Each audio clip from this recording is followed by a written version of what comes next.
Well, welcome back. Previously, we'd looked at a rich claim, a shot over.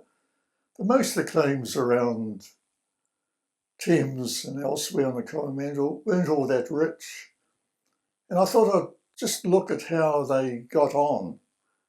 It turned out it was a bit more complicated than I thought. A rich claim is easy to follow. One that doesn't do so well tends not to be so well publicised, and you have to dig around quite a bit to find out about it. So in this video, you may find lots of mistakes. If so, I apologise. So we looked around the Coromandel area, and there's any number of small claims to pick from.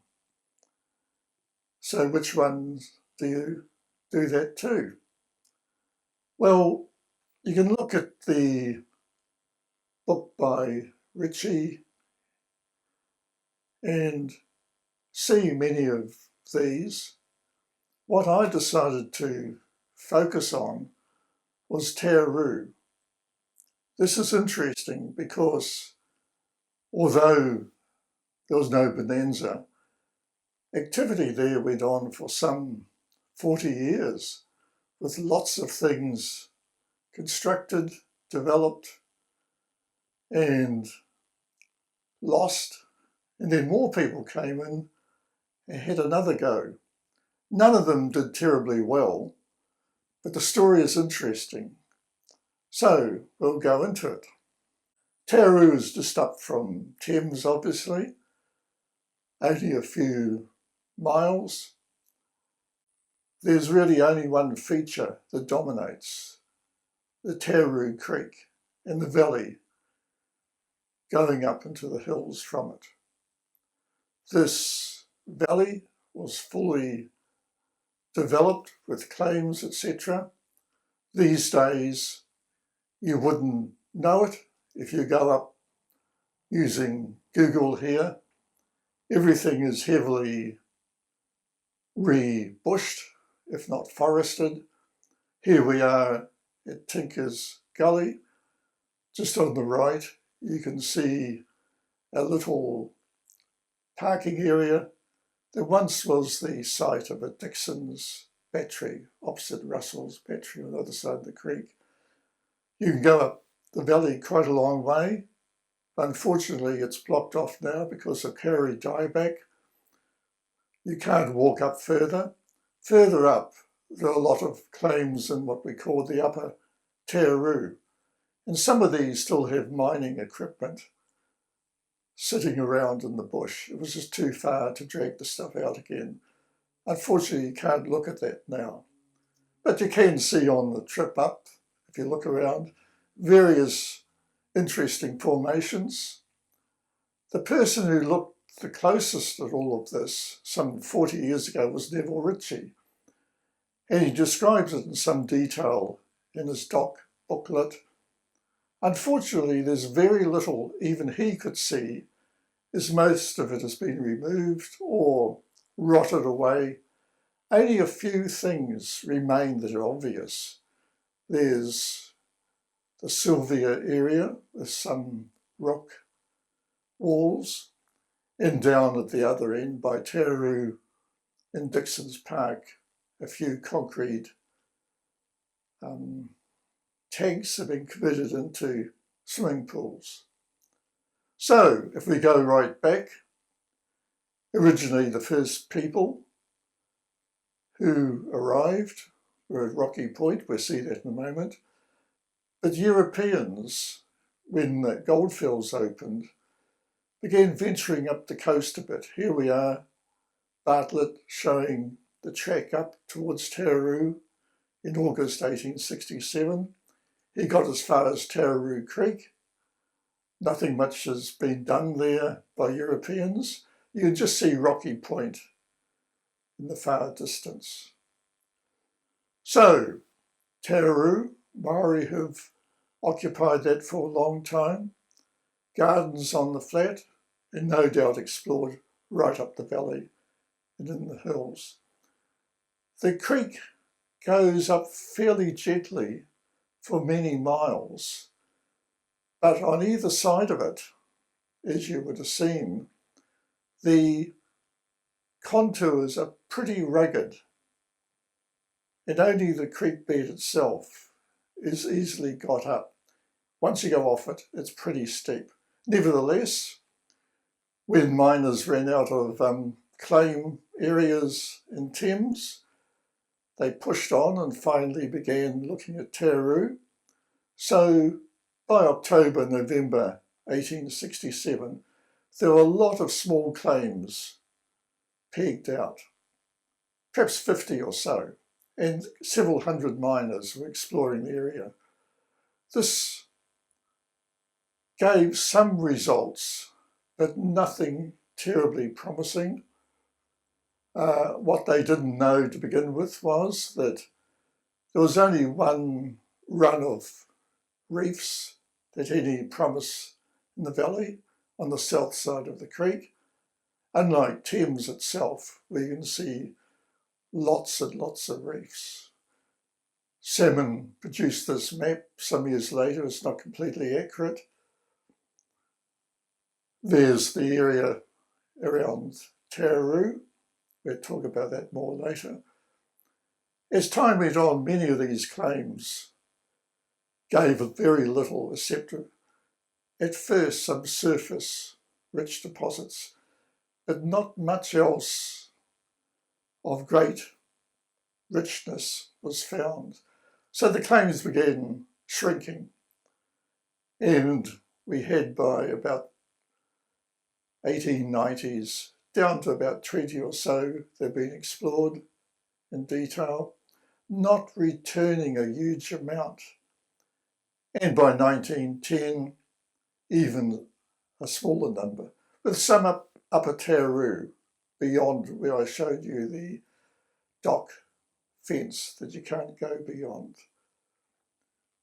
And of all these claims, by 1910, in the area around Tararu, the ones shown in red have been actively pursued.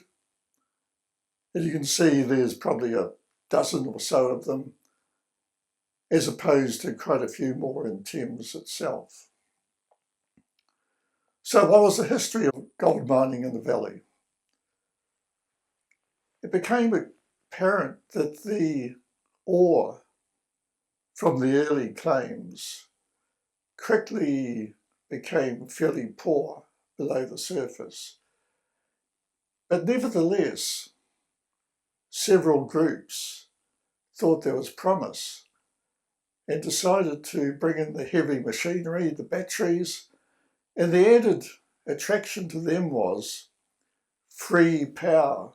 In other words, instead of using steam, there was unlimited water in the Tararu Creek, and they could run their batteries off water wheels or turbines, far, far cheaper than steam power, or so it was thought. It turned out to be a bit different. So very quickly, from 1868 on, there were 4 batteries erected. Here we show them in what we call the lower Tararu Valley. So let's look at them just briefly in turn, starting from the top. The Wild Missouri was the first one erected. It was reasonably modest, but took quite a bit of work. You can see how they've dug down to get the maximum height for the water wheel from the water race on the right. Firth put a lot of money into this battery and the claims around it. He thought, or some people thought, the Wild Missouri claim was another shotover. So they kept investing money. Here we have more of the battery.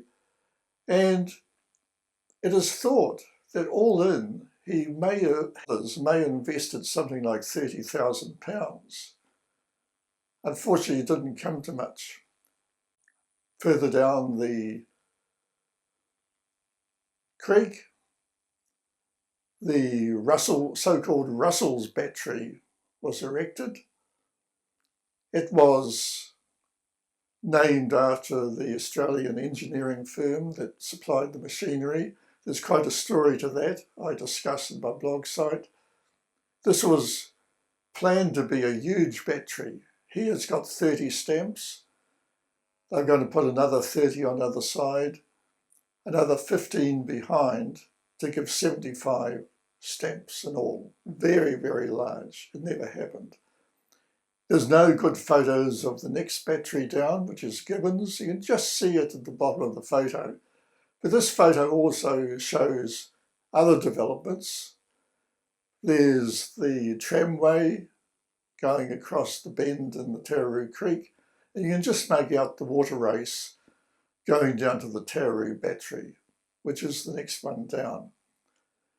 This was erected by Brown and Campbell, although that's a bit of a misnomer because Brown and Campbell were back in England and they left their big empire in the hands of other people who were keen on gold fever.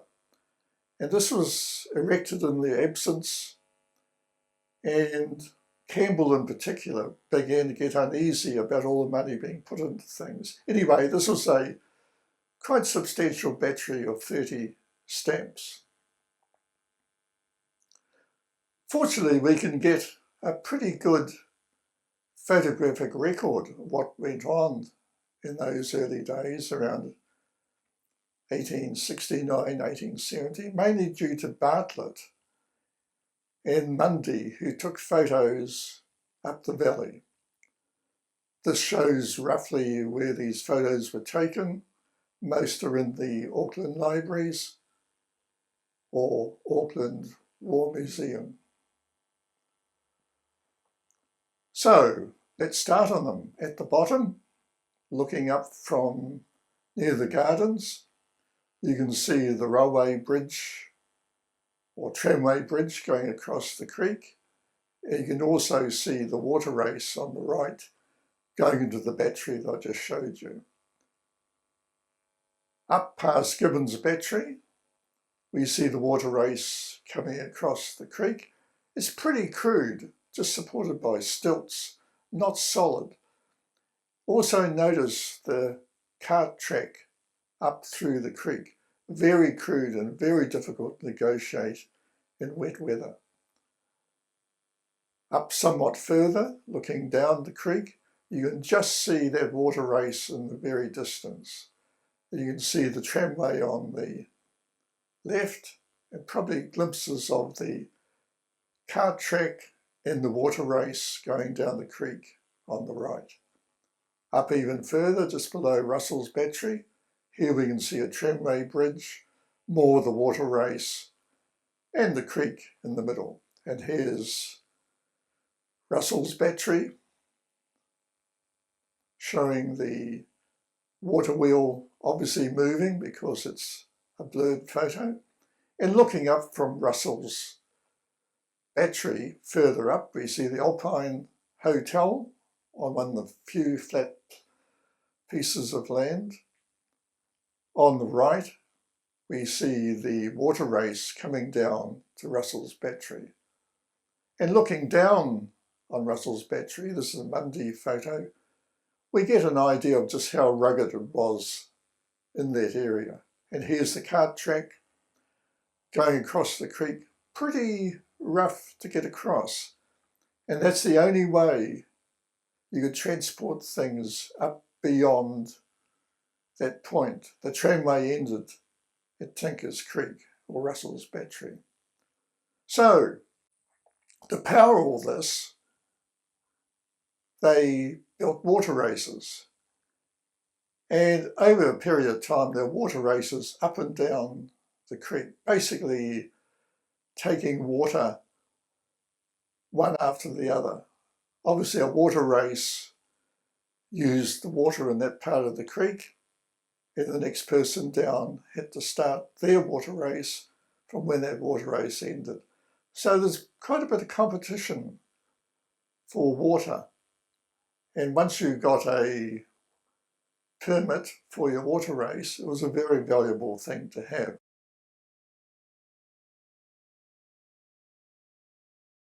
Actually, although these batteries look pretty solid, they didn't last all that long. The Wild Missouri was only really operating for 5 or 6 years, and it just wasn't running well. In the end, it was knocked down for a couple of £100. All these batteries, once they were non-functional, shall we say, sold for next to nothing. Some of them were taken away and renovated and put into use in other batteries elsewhere. Russell's battery lasted a bit longer and often on way, and finally had its demise when it burnt down about 1880. Gibbons operated somewhat more efficiently on a smaller scale, working a lot of ore from surrounding claims. But in the end, it too disappeared. The only one that really kept on for a long time was the Brown Campbell battery. And if you take the next battery built on that site, there was actually something there well into the 1900s. So what made the gold mining difficult in the valley? Well, basically, nobody ever found rich ore. There was no bonanzas, although they were hoping for them. And most of the ore was really quite marginally payable. A lot of it was below an ounce in the ton. If there'd been a large source of payable ore, perhaps a couple of ounces in a ton, remember the batteries weren't very efficient then, maybe some of those batteries could have kept going for years, just working their way through that kind of ore. The other problem was, coupled with the poor ore, it was very expensive to transport ore throughout the valley. Even with the tramway, people complained it was too expensive, couldn't carry heavy loads, it was only wooden rails. But the other very important thing that really constrained the batteries was they could not get a constant supply of water from Tararu Creek. Everybody in the early days was saying there's unlimited supply of water. We will never run out. This is a fantastic resource to use. But it wasn't like that at all. It was quite different. If we look at the flows of water in Tararu Creek, this is approximate, we measure it in those days in sluice heads. A sluice head is a cubic foot of water a second. In other words, a couple of buckets of water. And you need probably at least 4 and a lot more sluice heads to run a battery. In fact, some of them would need 10, 12. Russell's battery would have sucked the creek dry. It needed so many sluice heads.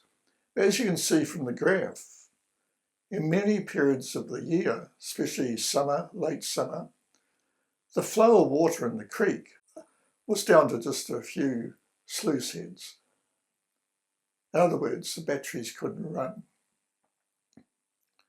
This tended to be glossed over in the later days, and for some reason, although the early engineer, Charles O'Neill, was pretty onto it, as you'll see from his comments on the Gibbons water race,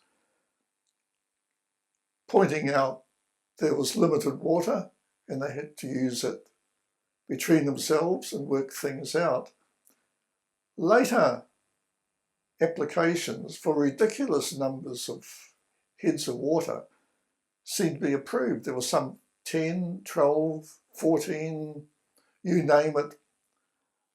I don't know whether the warden had given up worrying about it and just left people their devices. Anyway, whatever. By 1871, all the batteries were complaining they didn't have water reliably all year.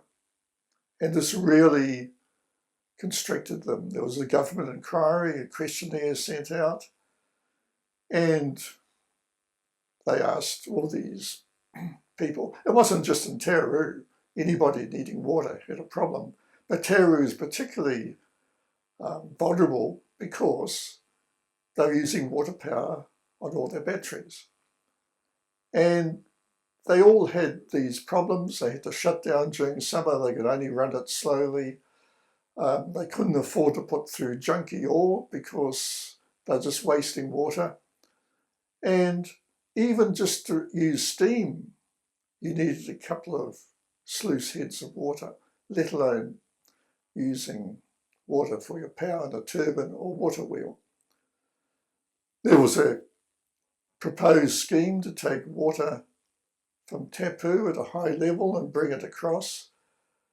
But this was terribly expensive, and by that time it was clear the poor ore in the valley didn't warrant doing this. So as we said, the transport was also a big problem. The cart tracks up the valley were terribly rough.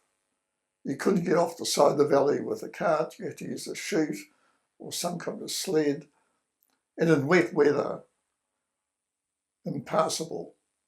As I said, the tramway alleviated this to some extent.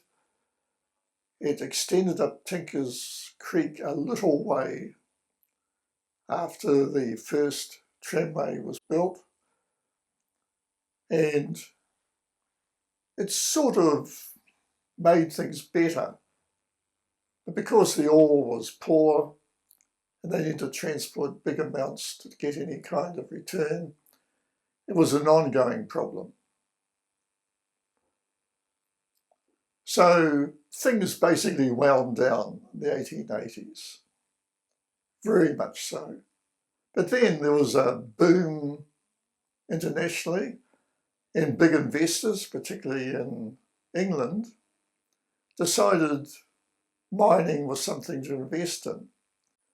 So what happened next? Well, in the case of Brown and Campbell, Campbell, who had taken over the battery, had kept investing in it and had put in as you can see, in 1873, they realised the turbine, which was an older turbine before Pelton wheels, had to have a higher water race, which you can see here has been installed. There's quite a lot of activity in Tararu itself, and you can see the tramway extending down to the one to Grahamstown. And there's also tracks taking mullock out and dumping it on North Tararu. So Campbell kept on persisting, trying to keep the battery running. He even upgraded it, put in a water wheel. Here we can see it running. This is probably later than when he put it in. But he got into money problems too, and he flicked it in the end to local mining companies and got out. I think he only got a few £1,000 if he was lucky. So there it sat. But there's a saviour in the wings, and a company started with a huge investment in London, the Tararu Creek Gold and Mining Company, who bought up the claims in the lower Tararu Valley, amalgamated into one, and we're going to make a huge mining venture. This battery of Brown & Campbell's actually burnt down by the building a modern battery below it. Here it is in later days. You can just see the penstock behind it that brought the water down to a Pelton wheel which ran this modern battery. This is a somewhat later photo. To do this and get the sufficient pressure to run it, they put in what's called a high-level water race that could go all the way up the valley by that stage to Tinker's Creek. This gave them extra height, extra power of the turbine. Here's photos later in 1905 showing how this high-level water race went across the creek higher up. Note how low the flow was in the creek in late summer 1905. And here's the somewhat derelict water race just below where Gibbon's battery was. So it was a very big undertaking. They also wanted to extend the mining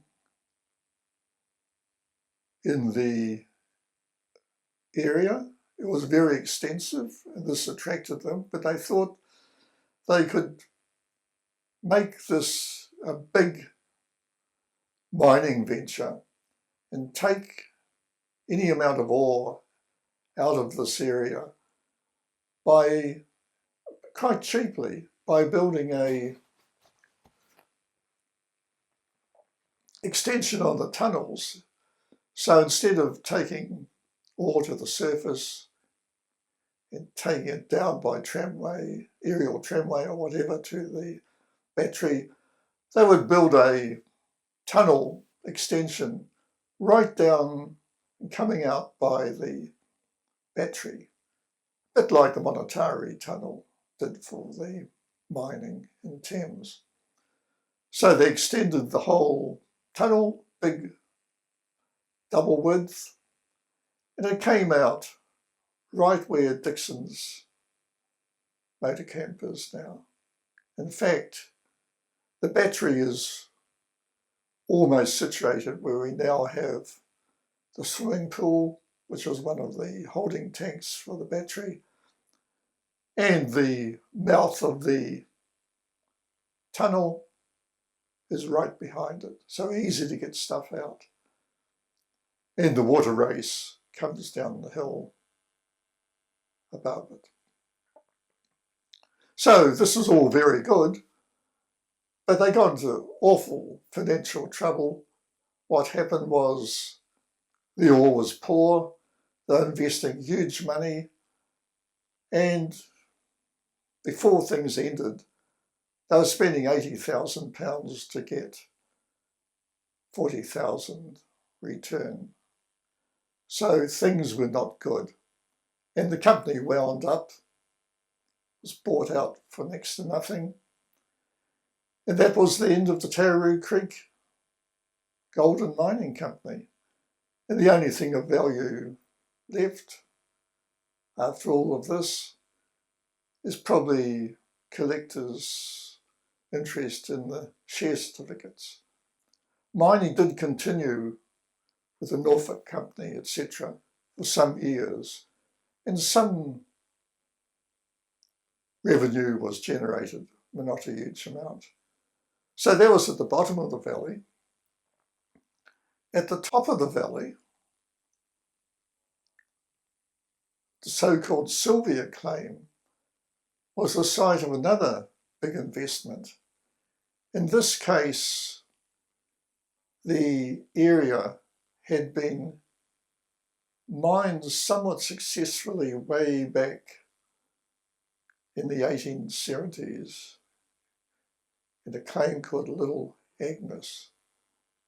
There were large quantities of ore that were rich, refractory to treatment because the gold was bound up with lead and other things that made it very difficult to actually refine. There was ongoing attention in this area, but nobody was quite certain how to economically mine it. However, in the late 1880s, a Melbourne syndicate got interested, had a look at it, thought it was a goer, and employed a gifted young German chemist, August Scheidel, to construct a modern battery.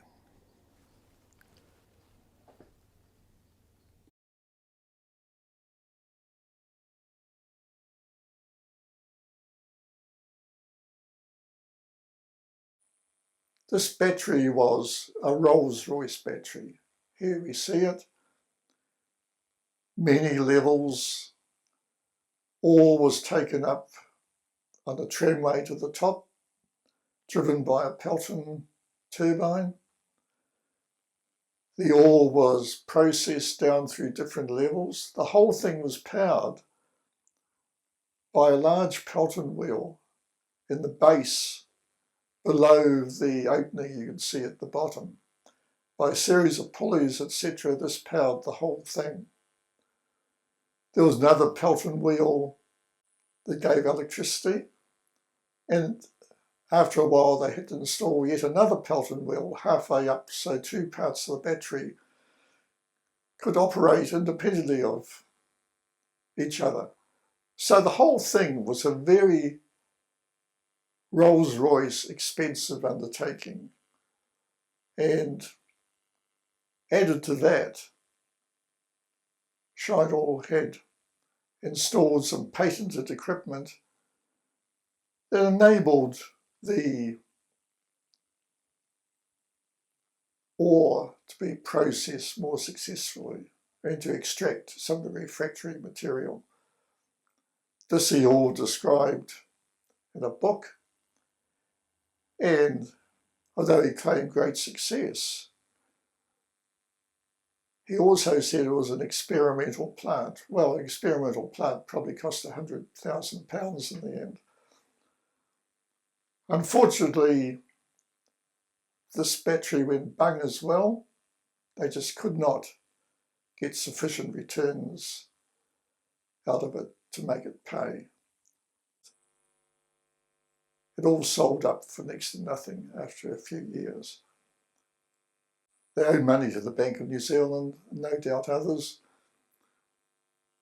And basically the whole thing was dismantled, destroyed, and here we see it in the 1890s, just a destructive kind of operation, ripped out anything of conventional value, and sadly left behind the patented pans, etc., that Scheidel had developed and put in. Here you can see those wooden frames, which was where the pulley went up from the Pelton wheel even below that level to power stampers, etc., at higher levels. So that's the sad end of that battery. As people commented, when the new Sylvia started some years later, what a pity they hadn't kept the original battery, which was functional, and not have to build a new one. The only thing that was useful for this battery was the water race, which went a long way up the Tararu Creek, was still able to be used, but nothing else could be. The new Sylvia battery went on for several years, and they managed to probably successfully recover more ore and sell things than the original Sylvia ever had to. But in the end, they stopped too. There were very extensive workings in this area. They had ongoing problems with water and had to keep pumping areas out. So the lower levels were difficult to work. There is still a lot of interest in that area, although nothing can be done now, obviously. And for many years, people were interested in developing it again. You can see the workings at the bottom. They were still operational in 1910 and a bit longer. And up the top is the site of the battery by Tararu Creek, where I've written it. They had to transport the ore over half a mile to the battery. But this wasn't the major problem. The major problem was A, getting the ore out, and B, it was still refractory and difficult to recover the full extent of the gold in it without sending it overseas as concentrates for smelting. And the work on that area continued for some time, but nothing in the way of mining was done after probably the 1930s. So that's a very quick run through. And the burning question is, how profitable was all this investment and activity over 40 years or so? Well, the figures for the actual returns in the early days are difficult to get. It's probable that some miners made quite a reasonable return from rich ore near the surface, but that tended to run out fairly quickly. That is not well documented, but in later years, once the companies formed, there was a much better recording system. In Downey, in his book in 1935, summarises most of this. You can argue about his figures, some may be wrong, but overall there's no better source. For the Tararu area, they don't make impressive reading. We find that the returns were pretty minimal for the investment put in.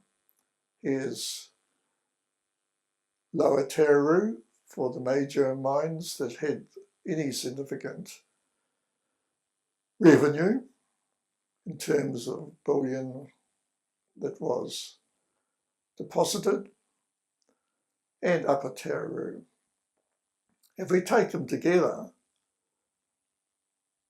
something like £300,000 is probably the revenue from Tararu. And that was over a period of over 30 years, with a lot of work put in, a lot of expense, nothing rich, just a lot of grind. Whereas compared to Shotover claim in just a few years, £245,000. And for Thames as a whole, something like £6 million. So was there any net money made? In other words, did the total expenses equate, be less than or more than the revenue from the gold? It's very likely that if there was any profit, it came to odd individuals who at various times had rich finds, got in, got out. Some had huge losses like the Wild Missouri, Tararu Creek in Sylvia. And another way of looking at it is only one company ever reported a dividend to the shareholders. That was California, which was very small, 4 shillings. So virtually none of the shareholders seemed to get money returns. What we don't know is what money speculators made. And I'm sure some at different times made huge amounts compared with the lack of dividends. And others, no doubt, lost huge amounts. So what are the benefits? Well, obviously, those who service the mining, foundries like Price's, Judd's, perhaps some batteries made money just by charging for processing ore. As I said, those who speculated profitably may have. And of course, the Thames economy benefited enormously from this input of money. It had a huge effect on the development of this area, as Thames as a whole also benefited. And of course, it set Tararu on its feet, employed a lot of people over the years. And to begin with, there are hundreds of miners there. Then from the directory in the 1870s, there seemed to be 80 or so miners based in Tararu itself and 60 in Tararu Creek. And there are probably more people further up in camps. So mining was a mainstay of the workforce. And mining ventures such as Tararu Creek and Sylvia at times would employ up to 50 miners. That didn't go on for too long because that was costing the companies something like over £100 a week. And if they weren't getting much, they couldn't afford that. So was Tararu Valley a typical small goldfield that did not live up to his expectations? Seems very much so. Miners moved in with great expectations. Later, large mining companies did the same. Most were disillusioned within 5 to 10 years. But then we got another burst of activity, another round of bigger losses. And perhaps we just have to think of Tararu as another group of also ran claims and investments, like many in the Thames area were, where the only way really to make significant money was either hit a bonanza or to have a large area of reasonably profitable but low-grade ore that you could process over years and years. So that summarises very quickly what went on in the valley. A lot of activity from top to bottom. No sign of it anywhere now unless you look incredibly carefully and fossick around.